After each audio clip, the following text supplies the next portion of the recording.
Okay, so we've made it to the final exam review, and I'm going to be going over them probably about 10 questions per video. So the first one says, solve the following absolute value equation. If needed, write your answer as a fraction reduced to lowest terms. Now remember, absolute value equations, 2 lines, 2 solutions. So problem number 1 says, absolute value of 6y plus 5 minus 17 equals 0. Now the first thing that you have to do is you have to isolate the absolute value. So I'm going to add the 17 to both sides. So the absolute value of 6y plus 5 equals 17. Then you set up your two equations. 6y plus 5 equals 17, and 6y plus 5 equals negative 17, because this stuff in the absolute value can either be positive or negative.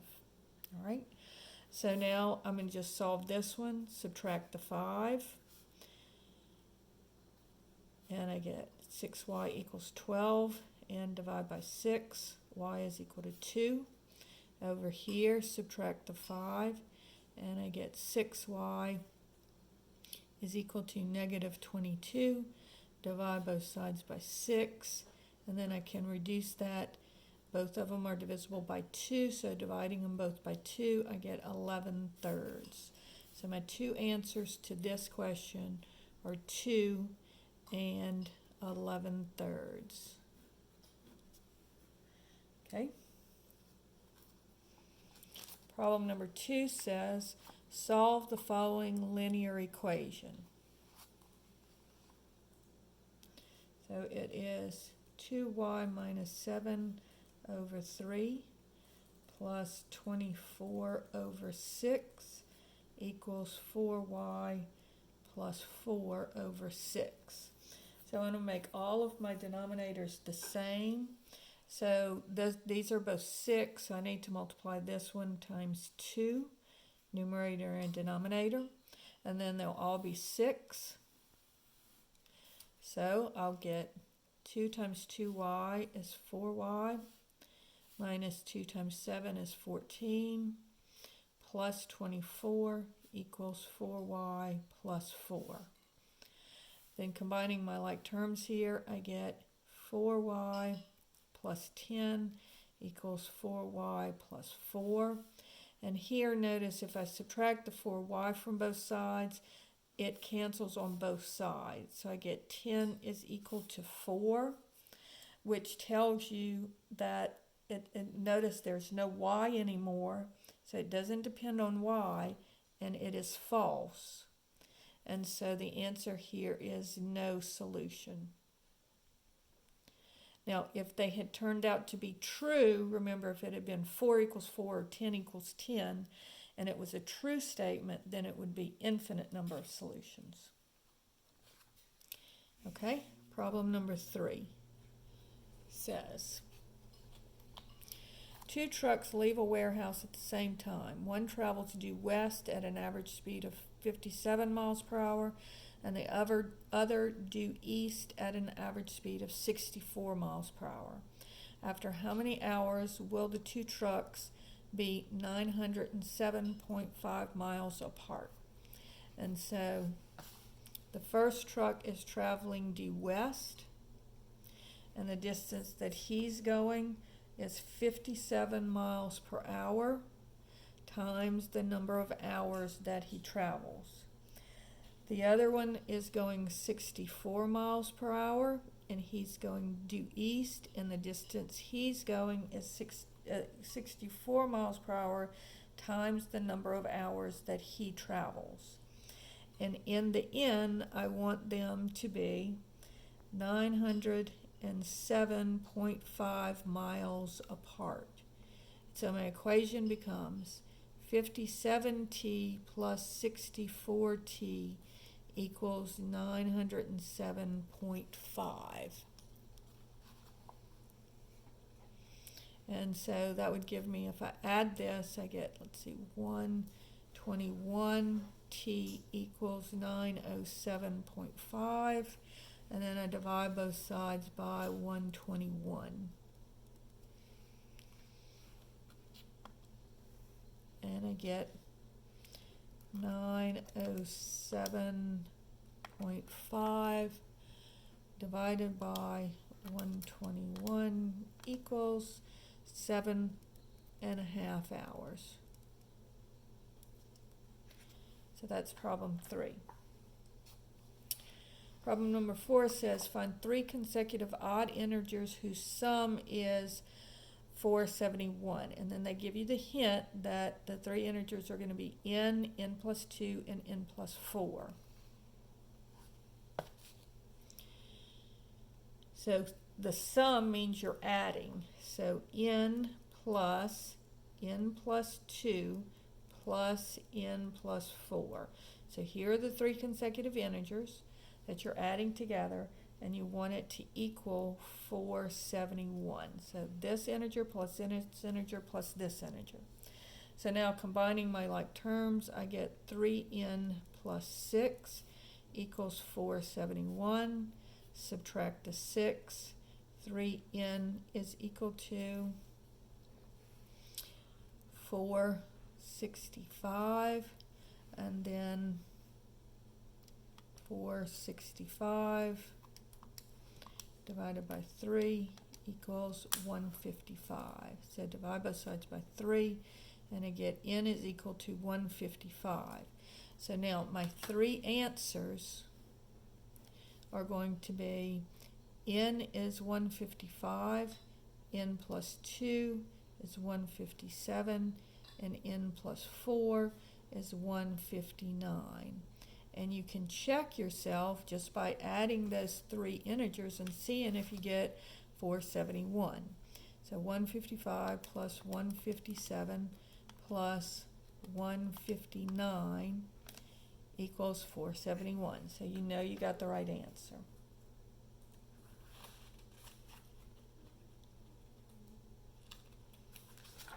Okay, problem number 5 says, consider the following linear inequality.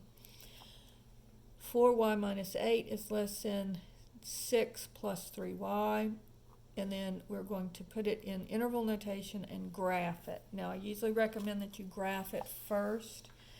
So you're going to have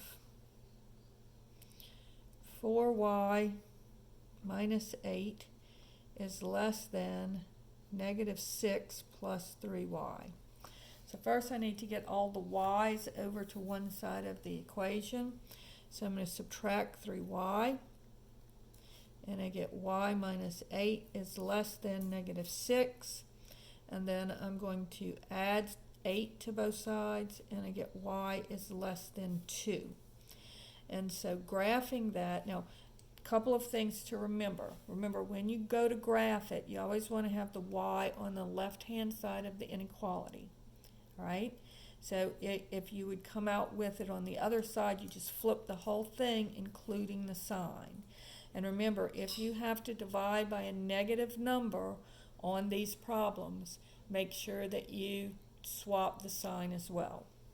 So this is going to be, on the number line, here's the 2, and I want a parenthesis. And notice the arrow's pointing in that direction, so I'm coloring this side. All of the numbers that are less than 2. And so remember, out here is negative infinity, over here is infinity. So in interval notation, it would be from negative infinity to 2 with a parenthesis. And it's a parenthesis because there's no equal to sign, so if it was an equal to sign, it would be a bracket. So here's the answer to problem number 5.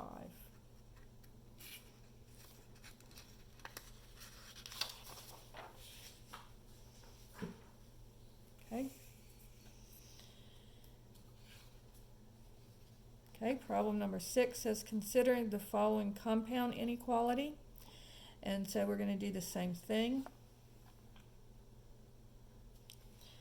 So it says 10 over 8 is less than z plus 3 over 4 is less than 18 over 8. Now remember, on these we are going to, well, first I want to get all of the denominators the same that as I and then I can scratch them out. But then after I do that, remember I'm doing 3 parts of the inequality. So first let's multiply by 2. So I get 10, and then everything is 8, and I can scratch it. So I get 10 is less than 2 times z is 2z, plus 2 times 3 is 6, is less than 18. Now, instead of working 2 sides of an equation, we're working all 3 parts. So I'm trying to get the z by itself. So what's with the z? The 2 and the 6. I need to undo the addition first. So I'm going to subtract 6 from both sides. And I get 4 is less than 2z is less than 12. So notice I subtract the 6 from all 3 parts. Then I'm going to look again and say, well, I need to get the z by itself. So I need to divide both sides by 2. Or in this case, I'm going to divide all 3 parts by 2. So I get 2 is less than z is less than 6. So these are all the numbers that are between 2 and 6. And again, they're just less than signs. So it's going to be parentheses, and all the numbers in the middle will be colored in. So in interval notation, it would be 2, 6. And this would be the answer to problem 6. Problem number 7 says, solve the following quadratic equation by factoring. If needed, write your answer as a fraction reduced to lowest terms. So I have y squared plus 5y minus 14 equals 0. So negative 14 gives you negative 1 and 14. 2 goes into it, so negative 2 and 5, and then that's it. So if I look, negative 2 and 7 add up to give me 5, so that's what I want. So this is just going to be y minus 2 times y plus 7. So if y minus 2 equals 0, then add the 2 to both sides, y equals 2. If y plus 7 equals 0, subtract the 7 from both sides, and you get y is equal to negative 7. Problem number 8 says,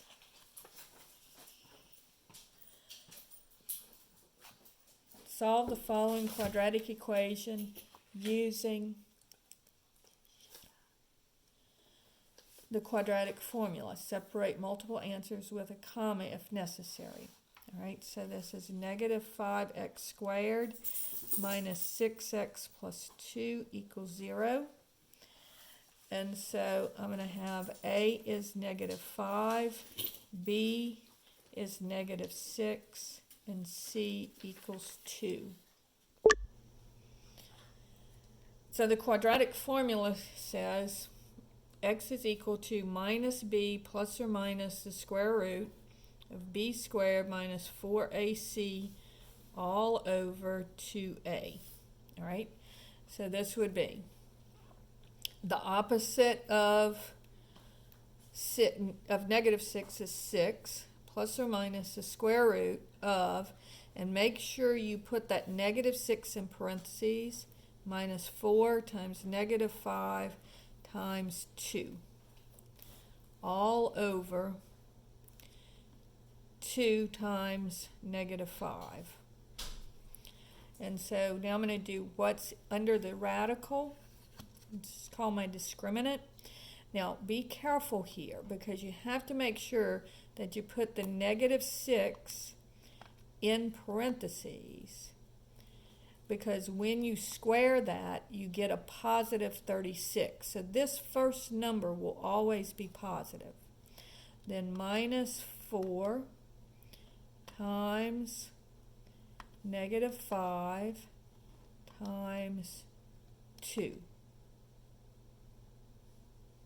equals 76. So this would be 6 plus or minus the square root of 76 over negative 10. Now I need to see if I can reduce that, or simplify this radical. So remember, the numbers we're looking for are 4, 9, and 25. So 76 divided by 4 gives me 19. So this would be 6 plus or minus, so the square root of 76 would be the square root of 4 times the square root of 19, which would give you 2 times the square root of 19.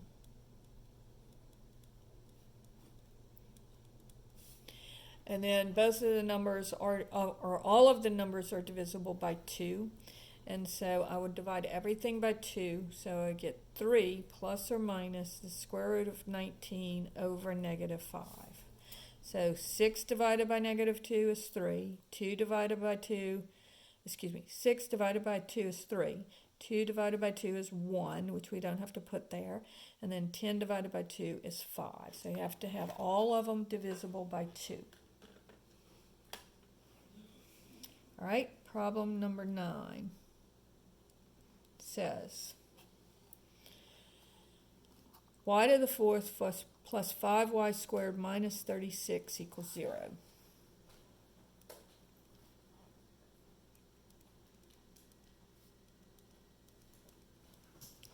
Right, so this will factor into y squared and y squared. So I'm looking for the factors of negative 36. So this is going to be negative 1 times 36, negative 2 times 18. 3 will go into it 12 times. 4 goes into it 9 times. 5 doesn't go into it. And then 6 goes into it 6 times. So now I'm looking for what adds up to give me 5. So that would be this one. So I get minus 4 and plus 9.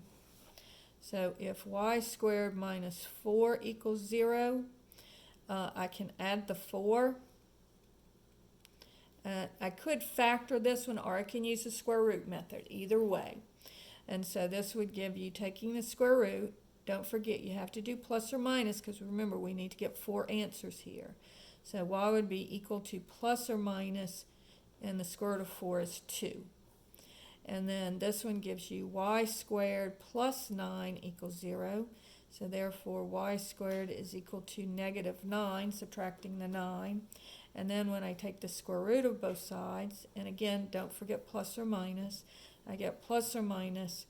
The square root of 9 is 3, and then the square root of the negative 1 is I. So anytime you have a negative under the square root, you're going to get I. So my 4 answers are 2, negative 2, 3i, and negative 3i. And those are my 4 answers. Then I do think we have time to do problem number 10 before my time runs out. So problem number 10 says y cubed plus 4y squared minus 25y minus 100 equals 0. Y cubed plus 4y squared minus 25y minus 100 equals 0. So this one has 4 terms. So when you have 4 terms, then you have to solve it by grouping. So I'm going to group the first 2 terms, group the second 2 terms. Now what's common in my first 2 terms is y squared.